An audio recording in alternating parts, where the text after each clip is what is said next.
Good morning, চলে আসলাম একটা video নিয়ে। তো এইদিকে এখন বাজে হচ্ছে 10:30, ঘুম থেকে উঠে পড়েছি। আর এইদিকে বিছনা এদিকে হাফ তোলা হয়েছে, হাফ তোলা হয়নি দেখতেই পাচ্ছ। আর এইদিকে পুরো বিছনা হয়ে গেছে, কারণ বাবা মা আগে উঠে গেছে। আমি তো উঠেছি আজকে 9:50 উঠেছি আর কি, মানে 10টা বাজতে 10 মিনিট বাকিতে উঠেছি। তো সেই জন্য আমার কোনো কাজবাজ করা হয়নি। আর আজকে এমনি তো কোনো জামা কাপড় ধোয়ারও কিছু নেই। আর এইদিকে চা খাওয়া পুরো কমপ্লিট হয়ে গেছে। চা খেয়ে পুরো খাটের মধ্যেই রেখে দিয়েছি, দেখতেই পাচ্ছ। এটাকে শ্বশুরবাড়ি দিয়ে চা খাবো, গিয়ে আবার রেখে আসবো, আর অন্যের কাপগুলো গিয়েও রেখে আসবো। এটা তো বাপের বাড়ি, যেখানে খাবো সেখানেই রাখবো। আর তো এবার বিছনা তুলে গেছে, শুধু জামা কাপড়গুলো এলোট পালট হয়ে আছে। জামা কাপড়গুলো আবার গুছাতে লাগবে একটু। টিফিনে কোনো কিচ্ছু খাওয়াইনি, কারণ ঘুম থেকে উঠেছি তো 9:50। তো এখন আর টিফিন খাবো না, চা খাবো। সেই জন্য আগে চাটা খেয়ে নিচ্ছি। চাটা না খেলে ভালো লাগে না, এর জন্য আগে চাটা খেয়ে নিচ্ছি। তো ওই 11টার দিকে ভাত খেয়ে নেবো একটুখানি। মা গেছে দোকান করতে, রান্না হবে। তো কী রান্না করবো আমি এখনও জানি না। তো আসুক, তারপর দেখা হচ্ছে কী রান্না করছে না করছে। তো এই যে এখন খেতে বসে পড়েছি। মা ভাত মেখেছে, খাওয়ার লাস্ট পর্যায়ে মনে পড়ছে যে ব্লগ বানাতে হবে। এখন খাচ্ছি হচ্ছে মাছ আর ভাত।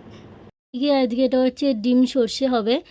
তো এইদিকে তোমরা যদি কেউ রেসিপিটা জানতে চাও আমাকে অবশ্যই কমেন্টে জানিও। আর এইদিকে দেখো ডিমগুলোকে আমি ভালো করে সেদ্ধ করে রেখে দিয়েছে মা, আর এগুলোকে আমি হাফ করে নিয়েছি। তো রেসিপিটা আমি এখন শেয়ার করব না, রেসিপিটা আমি পরে শেয়ার করব। যদি তোমরা বলো যে অবশ্যই আমি তাহলে করব, কিন্তু এখন আমি আগে থেকে কিছুই শেয়ার করব না। আর এইদিকে এখন গান চলছে, ফোনটা চার্জও দিতে হবে। চার্জে বসিয়েছিলাম শুধু এইটুকুই দেখানোর জন্যই, চার্জের দিটা খুলেছি। এখন স্নান করতে যাব, স্নান করে এসে পুজো টুজো দিতে লাগবে, কারণ গোপাল আছে, গোপালকেও তো খেতে দিতে হবে। তো চলো দেখতে থাকো। এই যে এখানে হচ্ছে সর্ষে পোস্ত বেটে রেখেছে, আর এখানে হচ্ছে পেঁয়াজ কুচি করে রেখেছে। এটা ভাজা হবে, ভাজা হওয়ার পর এই ডিমটা আজকে রান্না। আর এইদিকে আলু সেদ্ধ দিয়ে রেখেছে, ডালের সাথেই সেদ্ধ করে নিচ্ছে আগে থেকে, নাহলে আবার আলাদা করে করবে, তার থেকে একবার করে নেওয়াই ভালো। আর এই যে দেখো এগুলোকে ভালো করে একটু ভেজে নিয়েছে। একটা দুটো কুচুম বেরিয়ে গেছে যে, তো তাতে কোনো অসুবিধা নেই, পরে তুমি সাইড করে রাখতে পারো। তুমি ওটা দিয়ে দেবে, কুসুমটা শুধু শুধু খেয়ে। তো গাইস এদিকে আমার স্নান পুরো কমপ্লিট হয়ে গেছে, শ্যাম্পু করলাম। আর এইদিকে পুজো দেওয়া কমপ্লিট হয়ে গেছে। চলো তোমাদের দেখাচ্ছি, তাও লাইটটা ধরে নিই ভালোভাবে। চলো তোমাদের ব্যাক ক্যামেরা দেখাচ্ছি। এদিকে দেখো স্নান কমপ্লিট, এদিকে পুজো দেবো তো কমপ্লিট পুরো একদম। এই যে এই পাশে, আর এই পাশে হচ্ছে আমার গোপাল,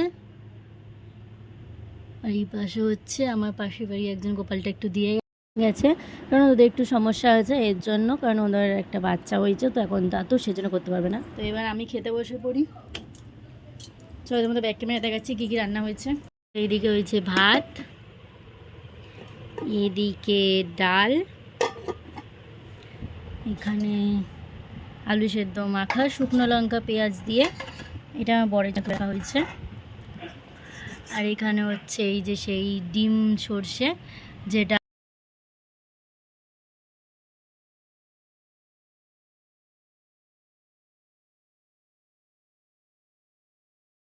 বরের জন্য তুলে রেখে গেছে দেখো। তো এখন আমি খেতে বসে পড়বো। তো খাওয়া দাওয়া হয়ে গেলে তোমাদের সঙ্গে দেখা হচ্ছে।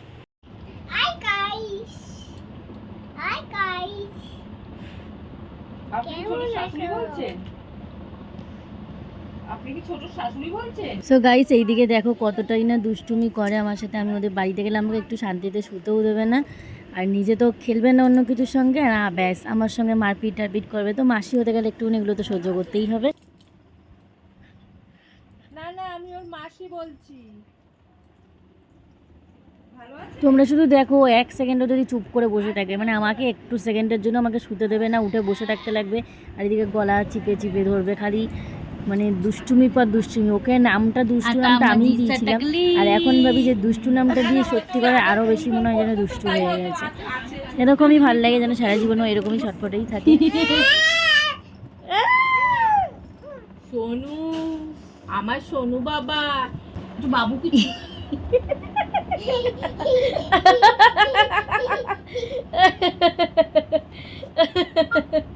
সে হাসতে হাসতে দেয়ালে মাথায় লেগেছে বলে একটা ঠোকা ও দিয়ে দিবার, আবার ঠোকা দিয়ে আবার দেখো না কিরম করবে, মানে কি বলবো, মানে ওকে কিছু বলার নেই।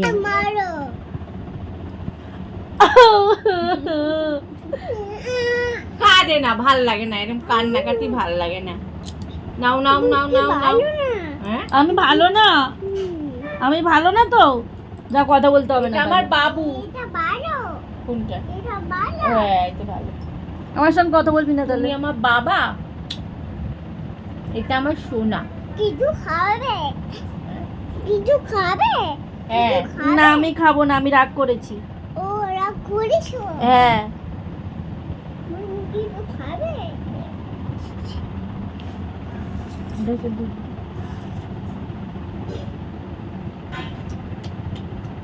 এদিকে দুষ্টুর সঙ্গে যুদ্ধ করে এখন খেতে বসছি চা।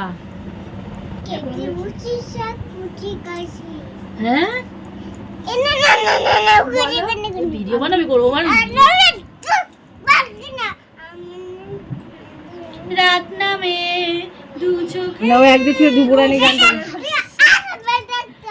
রাত নামে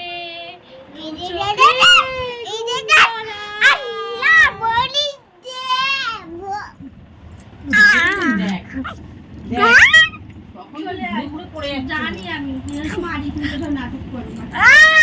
মারলে কি হবে? সোনু এরকম করে না কিন্তু পাপা ফোন করবে। না গোসাইকে ফোন করি আমি। সরি মা, চল চলে আসো। তার বিদু মুগুরি দাঁড়াও। উফ বাবা, যাক এবার চাটা একটুখানি তাও খেতে পারলাম। ওইদিকে মা একটু ওর সঙ্গে এখন একটু বকবক করছে বলে তাও আমি চাটা খেতে পারছি, নাহলে ও তাও ওই চায়ের মধ্যে সে ভাগ বসাবে। কী করবো, ও তো চা খাবে না, ওই বিস্কুটটা ওর মধ্যে ডুবাবে, ডুবিয়ে বিস্কুটগুলো সব কটা বিস্কুট করে চায়ের মধ্যে একদম ভিজিয়ে দেবে। এদিকে সব যুদ্ধ জয় করে এখন চলে এসেছি বাড়িতে। এখনও কিচ্ছু খাওয়া হয়নি, কারণ এখনও বর কাছ থেকে বাড়িতে আসেনি। এখন বাপের বাড়িতে আছি, কালকে জন্মাষ্টমীর পুজো হবে, তো এর জন্য সব কেনাকাটা করে আসলাম আর কি। এর জন্য ভিডিওটা ভালোভাবে করতে পারিনি, কারণ দিনের বেলা একটু বাইরেই ছিলাম, সব কেনাকাটাগুলো করতে হচ্ছিলো। তাও সন্ধ্যেবেলার দিকে দিদি বাড়িতে গেছিলাম, কারণ সব কেনাকাটা করে রেখে দিয়েছি একেবারে। আর দিদি বাড়িতে না গেলে দিদির ছেলে কান্নাকাটি করবে, না গেলে না দেখলে আমাদেরকে কান্নাকাটি করে। আমাকে তো দেখেই না খুব একটা, মাকেই দেখে বেশি। তো এমনি তো আমাকে যদি দেখে যে আমি এ বাড়িতে আছি কিন্তু যাইনি, তো সেই জন্য খুব কান্নাকাটি করবে। এর জন্য যাই, প্রত্যেক দিনই বলতে গেলে দিদি বাড়িতে যেতে হয়। আর এদিকে সব কেনাকাটা কমপ্লিট হয়ে গেছে। কালকে আমি তোমাদেরকে অবশ্যই দেখাবো আমি কী কী করেছি গোপালের জন্য, কী কী রান্না। আমার মাই রান্না করবে, আমি শুধু কুচিয়ে ঠাচিয়ে দেবো, এই যা। তো কী কী দিচ্ছি না দিচ্ছি তোমাদের অবশ্যই দেখাবো। আর তোমাদের কাদের বাড়িতে জন্মাষ্টমী হচ্ছে আমাকে অবশ্যই জানিও। তো চলো টাটা, ভিডিওটা আমি এখানে এন্ড করলাম। যদি ভালো লাগে তাহলে অবশ্যই লাইক কমেন্ট শেয়ার করতে ভুলো না। আমার চ্যানেলে যদি নতুন হয়ে থাকে তাহলে অবশ্যই সাবস্ক্রাইব করে দিও। তো চলো টাটা, গুড নাইট।